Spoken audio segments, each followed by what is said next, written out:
Hey everybody, this is Mark from Mark Reads Good. Today I'm going to be doing my fall reading list. I'm just finishing up my summer reading list with East of Eden. I'm currently, I don't know, maybe halfway through that book. I'll be releasing that video in the next few weeks, maybe, I don't know, 3 to 4 weeks. I'll have that video posted.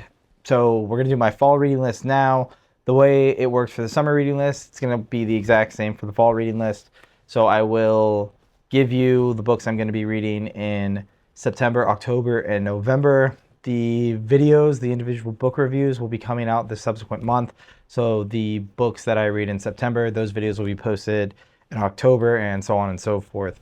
It worked out pretty good for me last month, and it was kind of fun to stick to the list, albeit some of the books were, I don't know, not my favorite, left lots to be desired. But because I said I was going to read them, I finished it and published that book review. So yeah, hopefully this is going to be more satisfying. I spent more time researching the books I wanted to read, and that way hopefully there's no flops. But yeah, without further ado, this is going to be my fall reading list.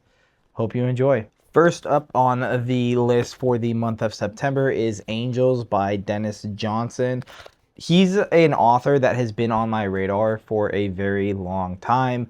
I actually have his book Tree of Smoke on my bookshelf. I've never read it. It's just sitting there.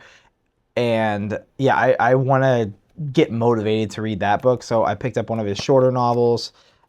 I'm going to see if I like this book. If I like it enough, I'll probably get to Tree of Smoke very quickly.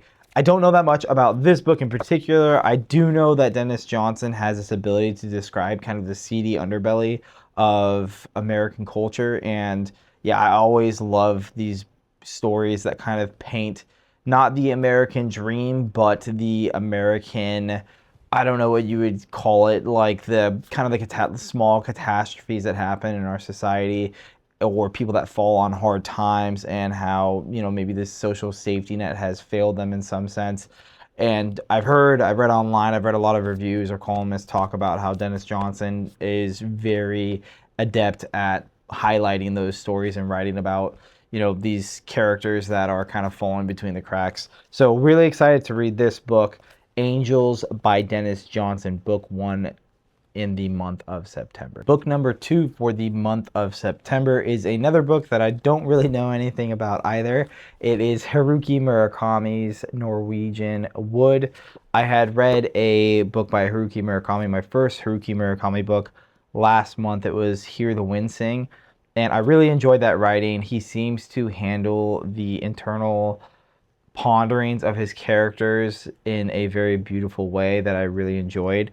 And so I was really excited to just jump back into another one of his novels. I looked up online where to start with Haruki Murakami, and people recommended reading Norwegian Wood or Kafka by the Shore. This book cover, though, was so pretty that I couldn't resist. So yeah, we're going to go with Norwegian Wood for book number 2 in the month of September. Book number 3 for the month of September is a new author to me. I've never read any of her works before. This is going to be Toni Morrison's Sula. From my understanding, this book is about 2 young girls that grow up together, and in this book explores some traumas that occur to them, some societal norms that are challenged by their very being.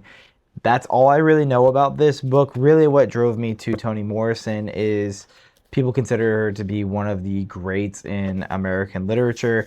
She won the Nobel Prize in literature, and so yeah, I'm really excited to read something by her. I actually own another book on my shelf. I think it's called Beloved, something like that. Really excited to get into Toni Morrison, though. Maybe 6-7 years ago, I looked at my shelf and realized all the books I owned were written by men. And so in an attempt to have a different diversity of perspective, I've tried to broaden my horizons and read books not just from different genders, but from people that are, you know, from other parts of the world as well. So yeah, Toni Morrison, Sula, this is kind of an effort to bridge that gap in diversity of perspective. So yeah, really excited to read this one. And just like that, we are in the month of October. For the month of October, I wanted to try to pick books that had a little mystery, a little spooky, maybe a little horror. Hopefully I've done a good job. I'm going to kick things off with The Fisherman by John Langan. I found out about this book just because I was perusing a bookstore and I saw the cover. I can't tell I don't know if the camera's gonna pick it up very well, but like the cover is just crazy, front and back. Looks really pretty. Then I did some research about the book, and people seem to rant and rave. They say it's an absolute sleeper, very spooky novel. It's about two widowers that go on a fishing trip on a lake together, and just a whole bunch of crazy, weird stuff starts to happen. So really pumped to read this book. Really excited. I've never read anything by John Langan before, so this should be a blast. Book 1 in the month of October. For book number 2 in the month of October, we're going to be reading Yokomizo's The Honjin Murders. Seishi Yokomizo is a highly acclaimed author in Japan. This story is award-winning. I found out about this book because I was walking through a bookstore and was just struck by the cover. It's very simplistic and beautiful. When I read the back, it seems like a kind of a straightforward murder mystery, but when I did some research about the author, it seems like they write in a way that allows the reader to get fully immersed in the mysteries that are being solved from the perspective of the detective. So as the reader, we are shown crime scene sketches, we are shown bits of evidence firsthand, so we can kind of glean the same information that the detective is gleaning, and it allows for this like fully immersed mystery crime solving experience while you're reading Seishi Yokomizo's books. So yeah, really pumped for that. I haven't really read all that much detective novels in the past. The only one before this will have been James Lee Burke's The Neon Rain. I didn't really care for it. I wasn't really a fan of that specific genre, but because this book is so highly regarded in Japan, I thought let's give it a try. So book number 2 in the month of October, Seishi Yokomizo's The Honjin Murders. Book number 3 for the month of October is probably the book I'm the most excited to read out of this entire list. And it's just because Daniel Kraus's Angel Down is probably the front runner for me for the best book I've read this year. We're going to read Whalefall by Daniel Kraus. I know this book came out a few years ago, but I'm just getting a little late to the party when it comes to Daniel Kraus, but I love this guy. I love his writing style, and I've heard that each book he approaches with a different kind of artistic choice. And so with Angel Down, it was famous that he just, no periods. It was just commas, so it's just one continuous run-on sentence, so to speak. And in this book, I've heard that instead of chapters, he gives you like the PSI, the water pressure level at the different depths in the story. The premise of the story, from my understanding, is a man is going to search the Pacific Ocean for the remains of his deceased father, and while he's diving trying to locate those remains, he is swallowed by a whale and realizes that he only has an hour's worth of oxygen in his tank. And that is the premise of this book.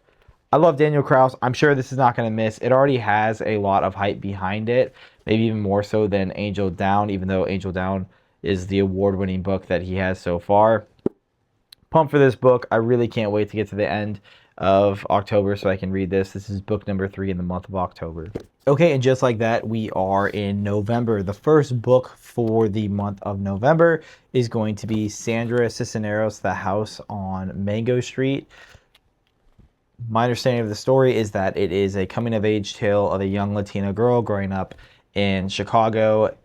That's really all I know about the premise of the story. I just know that when people talk about some, books that really touch their souls, this book is high on the list. And so to that end, really excited to read this book. I don't really know that much about it beyond what I've already stated, but that was enough for me. And also, I'm trying to broaden my horizons. So we're going to give The House on Mango Street a try. Book number 1 in the month of November.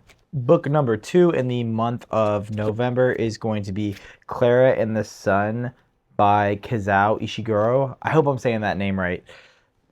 Story is from the perspective of an artificial friend in a store that is kind of observing humans as they come in and out of the store, and she seems to want to be purchased by a human, but events happen that causes her to doubt humans altogether. I don't really know that much about this book. It's one of these books that I keep seeing on a lot of lists that people say, like, you have to check out this book. It is probably going to be considered a modern classic at some point in time. So yeah, I'm really pumped to read this book. I've never read anything by this author before, but if he is anything like the other Japanese writers I've read so far. The writing's probably going to be very beautiful, and I'm really excited for it. Last book on the list, and the third book for the month of November, we're going to be reading John Steinbeck's The Grapes of Wrath. I don't really actually know anything about this story at all, and I'm totally fine with that. I am loving East of Eden right now. That book is amazing. And one of my buddies had told me that whenever he picked up this book to read it, it was like he was in John Steinbeck's spell, or like under the influence of John Steinbeck's spell. So, yeah, that's enough for me. That's a pretty good glowing recommendation. There's just something too about these Penguin Classic books that like they come and they're already so broken in where yeah, perfect, really easy to hold, really easy to read. I love this publisher. It's probably my favorite publisher when it comes in this like Penguin Classic book. There's something funny I think that happens whenever people read classics and they go like, "Oh, it was actually pretty good." It's like they're surprised that it was good. I haven't had an experience yet where I read a classic and I was like, this book was dog shit. Like they're classics for a reason and they're still in print for a reason. It's because they're probably masterpieces, and I expect that Grapes of Wrath is going to be just that, an absolute masterpiece. Book number 3 in the month of November. Just like that, we are at the end of the reading list for the fall time. Like I said, all of these books will have their individual book reviews published the month after I'm done reading them. It's the same format I used in my summer reading list. That's probably going to be the format that I will continue on with in the channel. Hopefully people are engaging with that and enjoy that. The thought process I had is just that it gives you more time to read these books. So yeah, hopefully people like that. If anybody has any like reading recommendations that you would, like to share, I'm probably going to start trying to get at least one book recommendation from a friend or a follower of the channel, starting in the new year. So yeah, I'll keep an eye out for those book recommendations, and if it's something I'm really interested in, then I'll definitely add it to my future lists. Until next time, this has been Mark from Mark Reads Good. I'll miss you. I love you. You take care.